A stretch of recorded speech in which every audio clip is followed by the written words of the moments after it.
Hey guys, my name is Bando, this is Brexit Bando, and as you can tell, I'm a little bit better than I was the last time we spoke. And it's Sunday, it's bank holiday here in the UK, so I get an extra day off, which is really nice. So I'll be staying up nice and late tonight. And we have a preview. Machines wage civil war on Mars, Chaos hordes descend from the north. So we have the release of the Martian Civil War book. A nice piece of artwork here, and the next campaign for the Age of Darkness. We get the Archmagos Prime model I'm not hugely, fond of. I think he just looks a bit off. I think the line of action is kind of a bit wacky on this one, but there's definitely parts in here I could see being used for a lot of conversions. And I bet these cloths are going to be really nice to paint. We get the Phalanx Cohort, 6 models, which is fantastic. So that's going to be a great box set, probably expecting that to cost around about the same as like a box of Space Marines or a box of Terminators. Then we have the Castellax Battle Automata Maniple. Now a lot of people have been very unhappy with this because it doesn't contain all the parts to give them basically 2 of the same loadout. Me personally, I love the look of these blades. I don't know how well they perform in the game.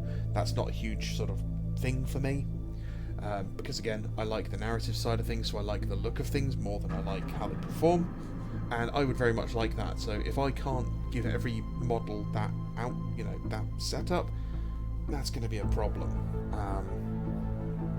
We don't know if this set's going to have an extra sprue or anything like that in it. But I'm pretty sure this is just going to be exactly the same as what's in the Battle Force. Now we have the Thanatar Cavus Siege Automata. The Thanatar is one of my favourite Mechanicum units. I think it looks fantastic. I want one. I do want one. Whether or not I will buy one, I'm not entirely sure. I might have to wait until I see what the sprue looks like, what people could do with it, because the posability of the legs is a really important thing for me in this one, because I have pictured what I want to do with this one for my Iron Hands, because my Iron Hands are going to be a Brethren of Iron army, and will have a Thanatar in it.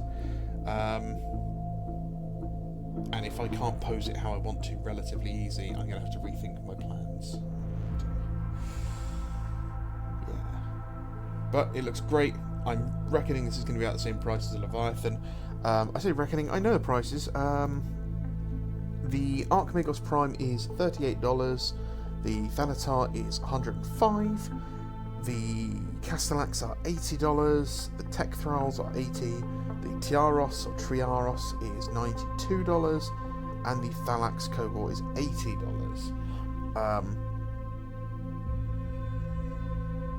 Yeah, so that we believe is USD. That has come from a third-party retailer.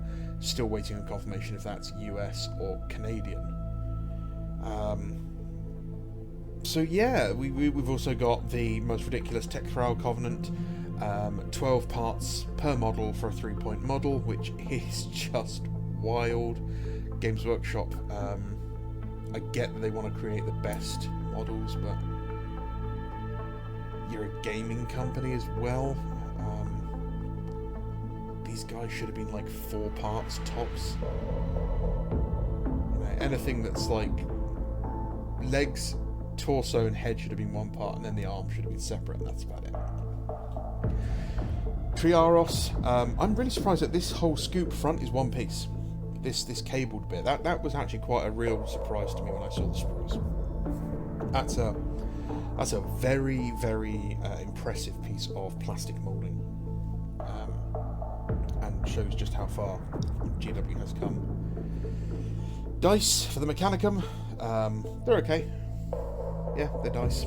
And then we're on to the old world with Chaos, who I thought we were told that Chaos weren't going to be in the old world. Correct me if I'm wrong.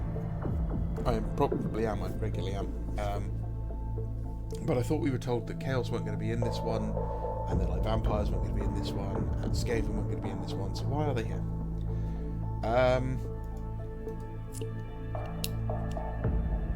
Not a bad battalion force. Some good models. Not a fan of the dice. This era of model was... I really didn't like. Whoever sculpted this was... I'm not a fan of their work. They had a lot of models, these kind of things. They did a lot of stuff in 40k. Just didn't like it. It was a bit too cartoonish in the way it looks. Maybe it was the way the studio painted them. Really didn't like them.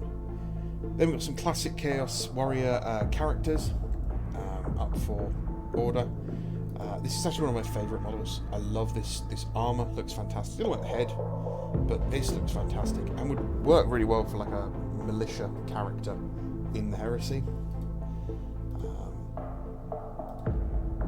This is one of my favourite. This is very Frank. It's a Frank Franzetta artwork. The only thing I don't like is this tentacle arm.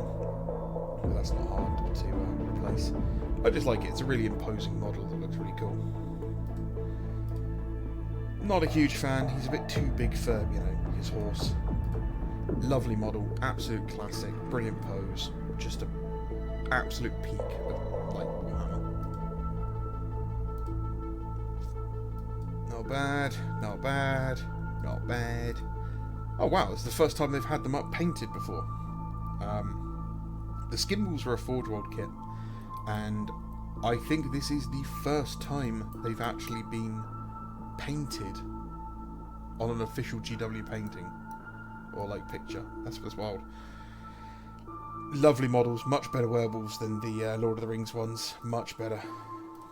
Brilliant spawn. Surprisingly large model. Chaos Trolls, lovely. Some nice classic ogres. And the Hell Cannon. The Hell Cannon was great. Oh man, what I wouldn't have done for more Chaos Dwarfs in this style. I'm kind of tempted to buy this because like the Hell Cannon was...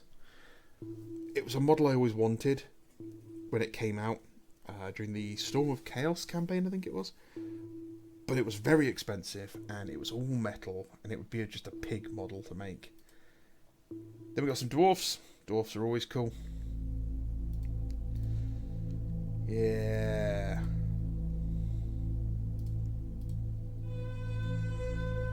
These are older than I am.